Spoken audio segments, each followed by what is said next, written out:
Well, I'm actually in a small place called Finale Emilia, right in the heart of the center of this quake. And the feeling is that the earth really hasn't entirely settled down at all. Within moments of us getting here, we felt another strong tremor accompanied by the sound of crashing masonry in nearby streets. As we moved through this small town, we had to pick our way at times through rubble that lay strewn across the pavement, and we came here to this little square where there was an ancient clock tower, half demolished but still just standing. And as we stood and watched, another strong aftershock, and the entire tower, what was left of it, came crashing down in front of us, a great shower of bricks and timber throwing up a huge cloud of dust that rolled across the square, people shouting in horror, and immediately fears that that latest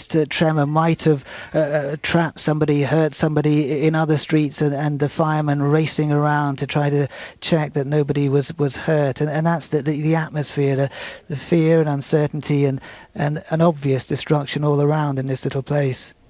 And of course, on top of the horror of the deaths and the wounded people there and fears of more people under the rubble, there's also this other aspect to the story, that this area is filled with historic buildings and buildings of cultural heritage and importance.